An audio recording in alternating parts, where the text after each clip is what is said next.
13 मई से 4 जून तक के ये 20 दिन, उफ, कैसे एक एक दिन कट रहा है, कैसे समय बीत रहा है। आपको और हमारा नहीं, उन उम्मीदवारों का, उन राजनीतिक पार्टियों का, उन राजनीतिक नेताओं और कार्यकर्ताओं का जो मतदान के बाद मतगणना के दिन का इंतजार ठीक वैसे ही करते हैं जैसे परीक्षार्थी परीक्षा देने के बाद अपने परीक्षा परिणाम की जो उसका परीक्षा परिणाम आता है उस दिन की इंतजार करता है।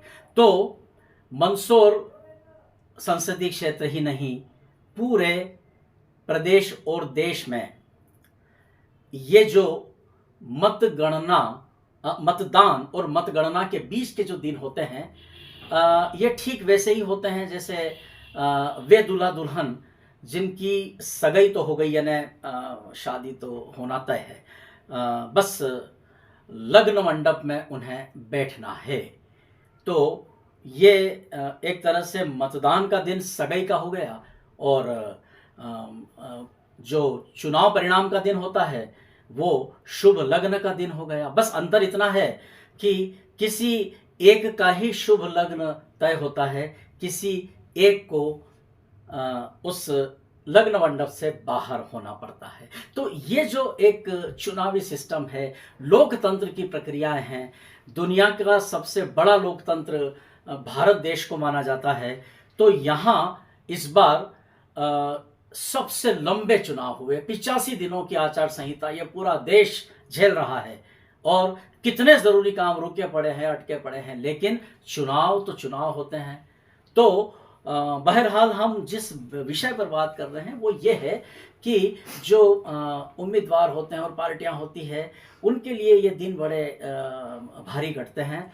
तो हम यदि हमारे इस मालवा क्षेत्र की बात करें, मध्य प्रदेश की बात करें, तो पूरे देश के हिंदी भाषी प्रदेशों की तरह यहाँ जो राजनैतिक मौसम बना हुआ है, जो चुनावी संभावनाएं जताई जा रही हैं, तो कमोबेश वो मंदसौर संसदीय क्षेत्र में भी कहीं सुनी जा रही है।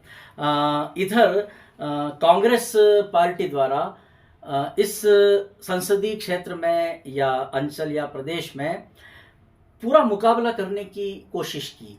भारतीय जनता पार्टी को यह तो एहसास कराया कि एक तरफा उनके चुनाव नहीं हो रहे हैं, कहीं ना कहीं वे अपनी सक्षम उपस्थिति दर्ज करा रहे हैं। लेकिन यदि हम तुलनात्मक दृष्टि से देखें तो चुनाव प्रचार को लेकर कहें या साधन संसाधनों को लेकर कहें तो भारतीय जनता पार्टी स्वाभाविक रूप से कांग्रेस पर भारी पड़ी है। अब चुनाव परिणाम किस तरह के आते हैं ये तो 4 जून का दिन ही हमें दिखाएगा, आपको हम सबको प्रतीक्षा है। तो अभी तो हम यही बात कर रहे हैं कि ये जो मतदान और मतगणना के बीच के जो ये 20 दिन हैं, ये किस तरह राजनीतिक गलियारों की बात अगर हम छोड़ कर के जागरूक हलकों की बात करें, आम जनमानस की बात करें, आम घर परिवारों की बात करें, तो चूंकि चुनाव एक बड़ा देश से जुड़ा हुआ सबसे बड़ा मुद्दा होता है, जवान, महिलाएं, वृद्ध सभी लोग अपने घरों से निकलकर वोट डालने जाते हैं, तो सभी को उत्सुकता होनी स्वाभाविक होती है। तो कहा जा सकता है कि सबसे ज़्यादा उत्सुकता, सबसे ज़्यादा दिलों की धड़कनें धड़कती है उम्मीदवारों की, उससे कुछ कम पार्टियों की, कार्यकर्ताओं की, जागरूक लोगों की, मीडिया की, क्योंकि मीडिया के द्वारा भी कई तरह के अन्वेषण किए जाते हैं, शोध किए जाते हैं और अपनी राय दी जाती है। तो कई मीडिया की राय बिल्कुल सटीक बैठती है। तो मीडिया के लिए भी एक चुनौती होता है कि उनके द्वारा जो कुछ देखा गया है, जो कुछ उन्होंने लिखा है, बोला है, वो सब ठीक सही साबित हो रहा है। तो ये एक बड़ा अपने आप में विशेष तो है ही, लेकिन विचित्र विषय भी होता है। मतदान के बाद और मतगणना के बीच के ये दिन, तो अब तो बहुत नज़दीक आ रहा है मतगणना का दिन।